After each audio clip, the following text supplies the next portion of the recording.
So we focused the last week or so on kinematics, which is how things move. What we're going to do is we're going to transition to talking about what's known as dynamics, which is why things move. And so talking about why things why things move means talking about forces. So let's start by just defining what a force is. So fundamentally, a force is an interaction between two objects. So basically, the easiest way to think about this is it's how one object pushes or pulls on another. So whenever we're talking about forces, there have to be two objects involved. So let's think about just a simple box sitting on a horizontal table here. And so let's start by introducing these forces in terms of two types. So we can talk about contact forces, things where you obviously see the contact between the objects. And so one contact force is just the contact between surfaces. These are ways that things push on each other. So you'll notice here that the box is pushing down on the table is pushing up on the box, because those two surfaces are in contact with each other. There's two parts to that contact force. There's a normal part. A normal is a mathematical word for saying perpendicular to. And so what happens is the normal force, notice, so the normal force exerted on the box by the table is perpendicular to the table.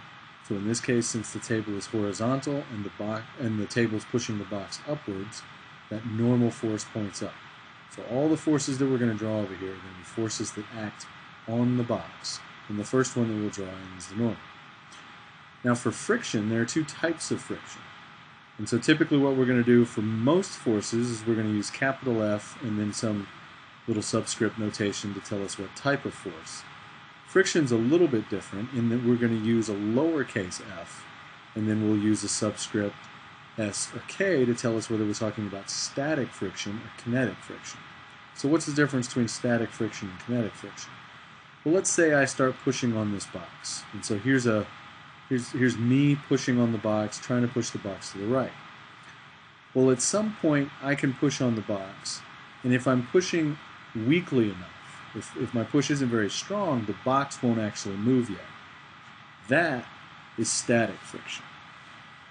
So if I'm trying to push the box to the right, and this is a rough table, there's going to be some friction force that points back to the left. It's opposing the motion that I'm trying to generate on the box. But if the box doesn't move, then that's going to be a force of static friction. So the static friction occurs when objects don't move.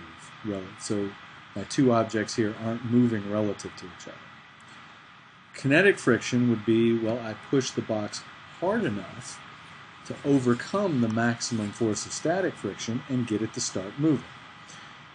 So kinetic friction, I have a box moving relative to the surface it's sitting on. Static friction, it's not. So that's the idea in terms of those two different types of friction.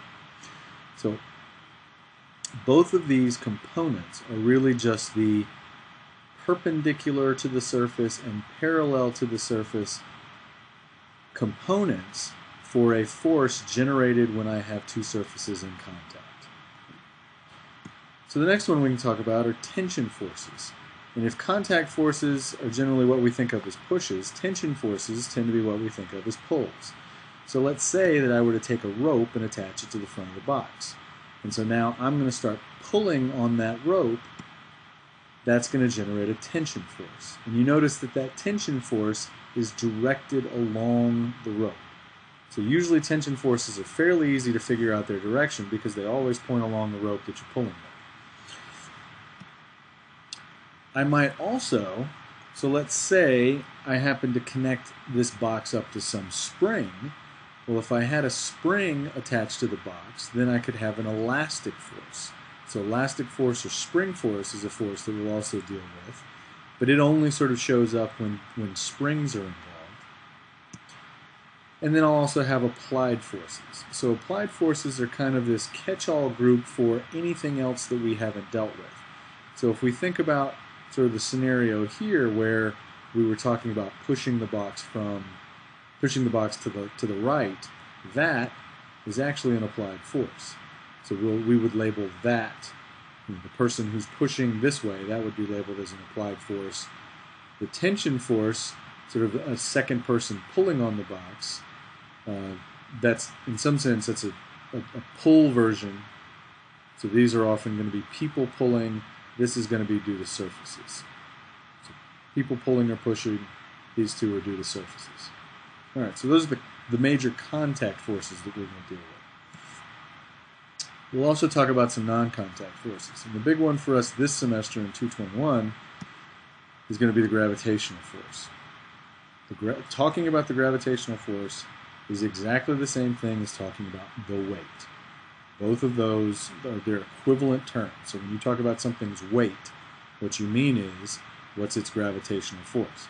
Now, again, we said with all of these, you can see the object in contact with the surface, you can see the rope, you can see the spring, you can see the person pushing, so the applied force. This is a non-contact force because the gravitational force, again, I need two objects to be interacting. But this gravitational force is actually the interaction between the box and the earth. And the earth is often sort of unseen within this force, or at least we don't typically draw the earth when we're trying to draw a free body diagram picture here.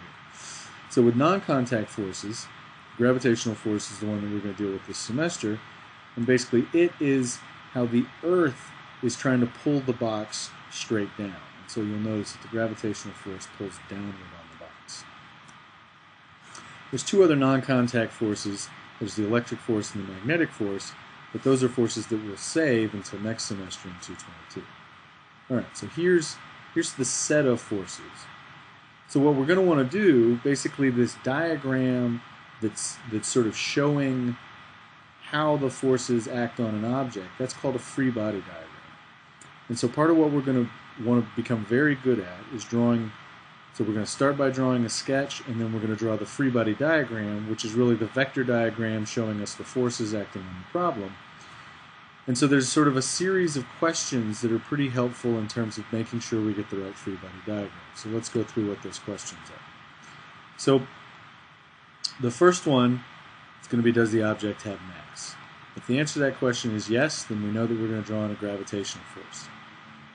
We do know how to calculate the magnitude of the gravitational force. We'll see some of these forces we do have an equation for the magnitude, others we don't.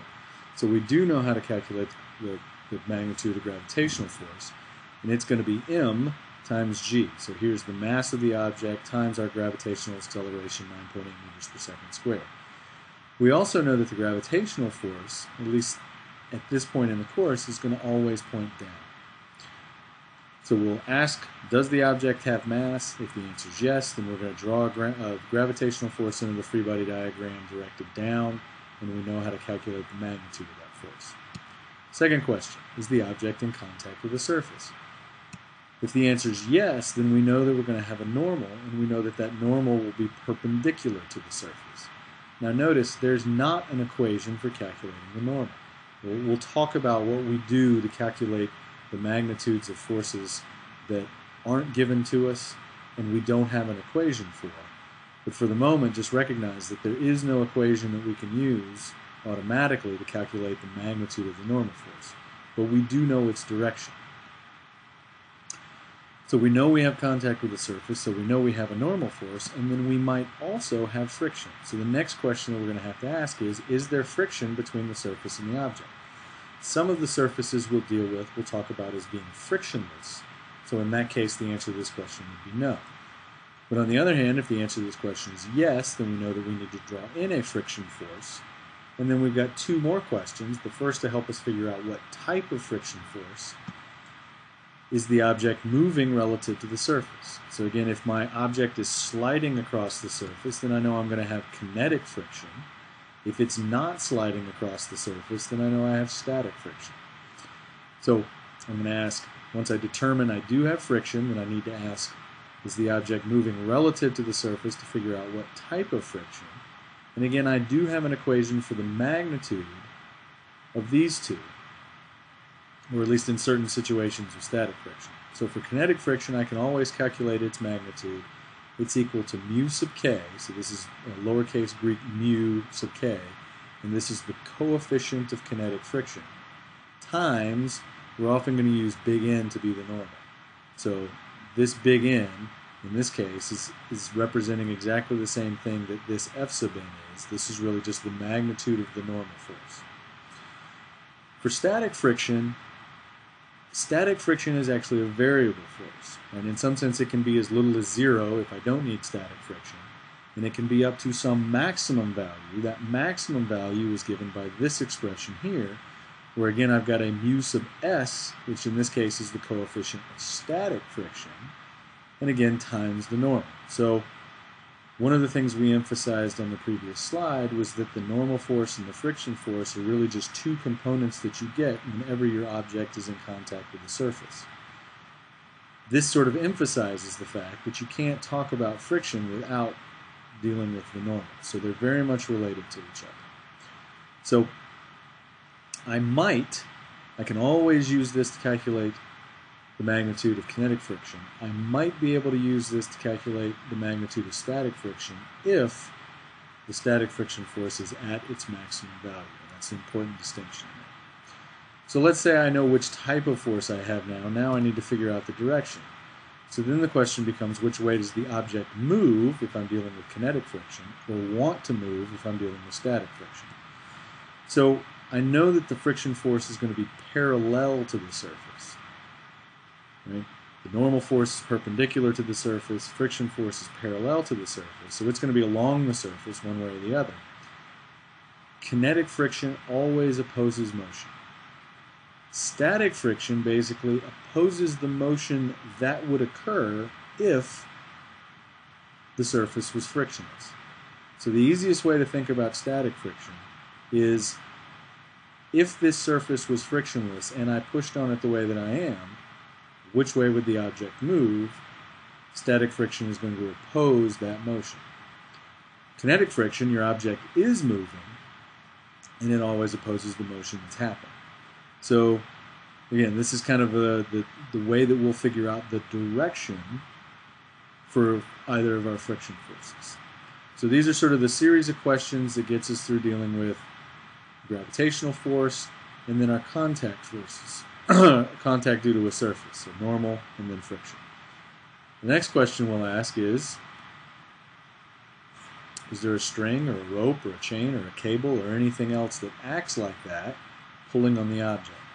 If the answer is yes, then we're going to have a tension force. And again, notice that tension, I don't have an equation to calculate the magnitude of the tension. So either I have to be told what that magnitude is, or there's another way we'll see that I can calculate what that magnitude is. But it's not just a simple expression that we can use all the time. Again, we talked about the nice thing about the tension is its direction is usually easy to figure out because it's always directed along the string or the rope or the chain or the cable or whatever it is it's doing the pulling. The next question we'll ask is there a spring connected to the object? If yes, then we'll have an elastic force, a spring force. There's a way that we'll calculate the magnitude of the spring force, and we'll come back and talk about this one a little more probably next week, where we're talking about the spring constant, little k here, and then how much you're stretching or compressing your spring. That's what delta L is. And again, the direction of that force is always going to be trying to get something back towards equilibrium. So we'll talk more about the spring force in the future. I'm just going ahead and presenting it right now. And then the last question that we'll ask is there anything else exerting a force on the object? Because if so, then we need to include our applied force. And again, the applied force it's always going to have to be, you're either told what the applied force is, or if you're asked to calculate it, there's not an equation to use to do that. And again, the direction of that applied force, typically you're told what that is as well. All right, so these are the questions. These are sort of the series of questions that we're going to walk through that basically help us figure out what our free body diagram is supposed to look like. So as an example, there's two examples that will work here. So I've got a box of mass M that slides to the right across a rough horizontal table as it is pushed by a force angled 30 degrees below the horizontal. So here's my force pushing on it, 30 degrees below the horizontal. I'm told that my box moves, so it's moving to the right. I'm told that this table is horizontal and it's rough, which means I will end up needing to deal with friction. So let's just go through our questions here. So does the box have mass? And the answer is yes. We're told it's a box of mass m. So I may not know what this value is, but I do know that the box does have mass. So the fact that it has mass means I need to draw in a gravitational force. That gravitational force is going to point down. Is my box in contact with the surface? Again, the answer is yes. It's in contact with a horizontal table. The table pushes up on the box. So again, the forces that we're going to draw into this free body diagram are just the forces acting on the box. And so in this case, the box is being held up by the table, so I need a normal force that points straight up. There it is. Next question, do I need friction? And in this case, yes, because I'm told that my table is rough. So what type of friction do I need? Well, that's the question of, is the box moving relative to the surface or not? It is moving relative to the surface. It's sliding to the right. So I know I'm going to need kinetic friction. And then which direction is the box moving? It's moving to the right. Kinetic friction is going to oppose that motion. So kinetic friction is going to point back to the left. So that's sort of the series of questions that we'll walk ourselves through to deal with that contact between surfaces. All right, next question. Is there a rope or a string or a chain or a cable or anything that acts like that pulling on the box? In this case, no. So I don't have to worry about a tension force. Next question. Is there a spring attached to the box? Again, in this case, there's not, so I don't have to worry about an elastic force. And then our last question, is there anything else pushing on the box? And sure enough, there's this force right here that we're going to treat as an applied force.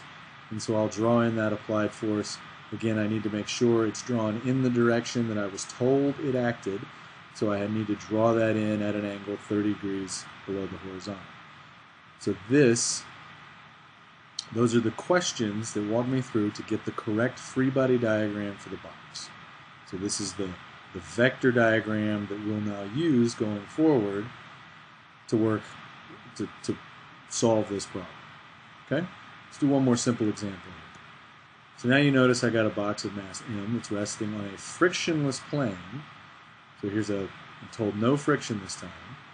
It's a plane inclined at a 30-degree angle above the horizontal. A rope that runs horizontal to the plane is connected to the box and tied off to a wall at the top of the plane. So here's a situation where my box is just sitting there, so it's not moving.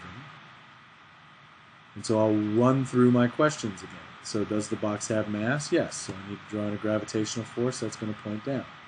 Is the box in contact with the surface? Sure enough, it's in contact with this plane.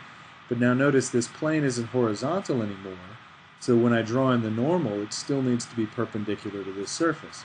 So since this plane is underneath the box, it's still going to push up. It's just going to push up and to the right. So my normal force is going to be up and to the right. And we'll talk in class about how I know this is a 30-degree angle. So don't worry about this too much at the moment in terms of figuring out the geometry here. We'll talk about this more in class. But so here is my normal force. The important thing is that it doesn't point straight up in this case because I don't have a horizontal surface. I have a surface that's at an angle, so my normal force will also be at an angle. Next question. Do I need friction? In this case, the answer is no, because I'm told in the problem that the plane is frictionless, so I don't have to worry about friction. Next question, is there a rope or a string or a chain or a cable? And in this case, sure enough, there is. I've got a rope that runs horizontal to the plane, which means since the plane runs at a 30-degree angle above the horizontal, my rope is also pulling the box at a 30-degree angle above the horizontal. Next question, is there a spring attached to the box? In this case, the answer is no, so I don't need to worry about an elastic force. Is there any other force pushing on the box? And in this case, there's not. There are no applied forces acting here. Everything has already been taken care of, so this is the free body diagram for the box in this situation. So this is, like I said, here's sort of the introduction to forces, what we're going to care about. There's a lot of information in that, so make sure you spend some time processing it. And then the series of questions that we're going to use to draw our free body diagrams. We're still with forces working vector problems, so we've got to be able to draw the right vector diagram. But we're going to be able to use the same machinery that we've used, we'll see that what this problem is really going to be is it's really going to be a vector addition problem. And at this point, we know how to do vector addition. So if we can get the right free body diagram, then we really can make this problem fairly easy going forward because we know what we're going to do in terms of doing vector addition. So that's the idea, and that's where we'll be spending our time over the next really couple of weeks within the class.